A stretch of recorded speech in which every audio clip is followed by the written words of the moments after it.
Baiklah, assalamualaikum warahmatullahi wabarakatuh. Di sini di pertemuan kali ini saya akan membahas tentang beberapa faktor-faktor yang mempengaruhi kepemimpinan. Saya sudah membaca dari beberapa sumber, ada beberapa macam-macam faktor yang mempengaruhi kepemimpinan, dan itu ada berbeda-beda. Ada menurut para ahli juga ada. Bila di sini saya akan menjelaskan beberapa faktor yang mempengaruhi kepemimpinan. Pertama ada faktor kemampuan personal. Kemampuan personal adalah kombinasi antara potensi sejak pemimpin dilahirkan ke dunia sebagai manusia dan faktor pendidikan yang ia dapatkan. Jika seseorang lahir dengan kemampuan dasar kepemimpinan, ia akan lebih hebat jika mendapatkan perlakuan edukatif dari lingkungan dan lingkungan. Jika tidak, ia hanya akan menjadi pemimpin yang biasa dan standar. Sebaliknya, jika manusia lahir tidak dengan potensi kepemimpinan namun mendapatkan perlakuan edukatif dari lingkungannya, akan menjadi pemimpin dengan kemampuannya standar rendah. Dengan demikian, antara potensi bawaan dan perlakuan edukatif lingkungan adalah dua hal yang tidak terpisahkan, yang sangat menentukan hebatnya seorang pemimpin. Faktor kedua yaitu faktor jabatan. Jabatan adalah struktur kekuasaan yang pemimpin duduki. Jabatan tidak dapat dihindari, terlebih dalam kehidupan modern saat ini.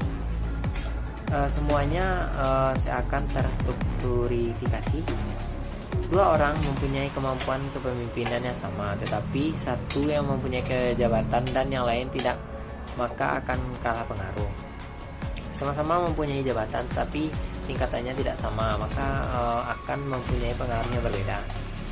Yang faktor yang terakhir yaitu ada faktor situasi dan kondisi. Situasi adalah kondisi yang melingkupi perilaku kepemimpinan.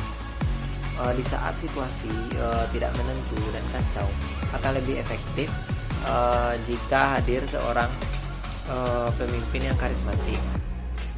Jika kebutuhan organisasi adalah sulit untuk maju karena anggota organisasi yang tidak berkepribadian progresif, maka perlu pemimpin yang transformasional.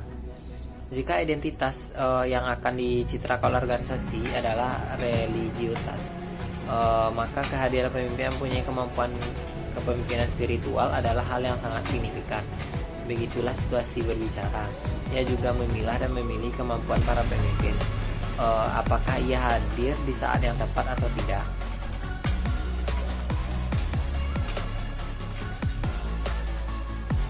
Baiklah, itulah tadi faktor-faktor yang mempengaruhi kepemimpinan. Yang selanjutnya itu faktor yang mempengaruhi menurut para ahli, yaitu menurut Davis ada beberapa faktor yang mempengaruhi kepemimpinan. Pertama yaitu kecerdasan. Seorang pemimpin harus mempunyai kecerdasan yang melebihi para anggotanya. Yang kedua, kematangan dan keluasan sosial atau social maturity and bridge.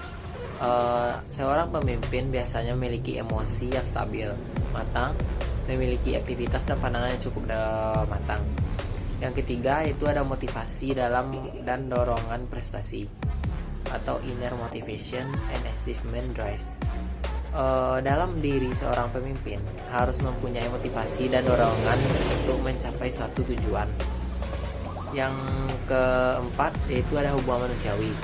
Pemimpin harus mengenali dan menghargai para anggotanya. Menurut Grace, dalam suatu organisasi, hubungan antara bawahan dengan pimpinan bersifat saling mempengaruhi. Adapun faktor-faktor yang mempengaruhi kepemimpinan yang lain, yaitu pertama pemimpin. Dalam kaitannya dengan kepemimpinan, pemimpin memang merupakan faktor esensial dari proses kepemimpinan itu sendiri. Serta pemimpin itu memang harus mengerti apa yang harus dia tahu dan apa yang harus dia perbuat, atau istilahnya yaitu the right man on the right place. Yang kedua itu ada pengikut atau followers. adalah salah satu faktor kepemimpinan membuat faktor pertama itu ada karena tanpa adanya pengikut otomatis pemimpin pun tidak ada. Oleh karena itu faktor kepemimpinan dalam pengikut ini lebih cenderung pengertian akan apa saja yang followers inginkan hingga sebuah satuan fungsi manajemen bisa berjalan sesuai dengan apa yang kita inginkan. Serta ada pula yang mengatakan kalau berbeda pemimpin maka berbeda pula gaya kepemimpinannya.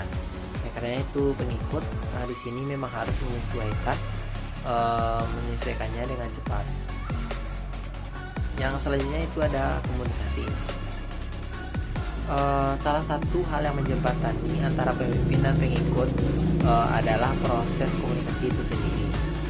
Dengan adanya komunikasi, hubungan kerja antara dua belah pihak, baik atasan maupun bawahan, dapat sinergis dan berjalan sesuai dengan apa yang telah dirancangkan sebelumnya. Yang terakhir yaitu ada faktor situasi. Dalam sebuah situasi tertentu, terkadang kita diharuskan untuk bertindak secara cepat dan refleks untuk menyelesaikannya. Oleh karena itu, kondusivitas situasi antara atasan dan bawahan memang harus saling dikuatkan agar selalu terjadi kondisi situasi yang nyaman dan kondusif. Baiklah, itulah tadi beberapa faktor yang dapat saya sampaikan di pertemuan kali ini. Saya ucapkan terima kasih. Assalamualaikum warahmatullahi wabarakatuh.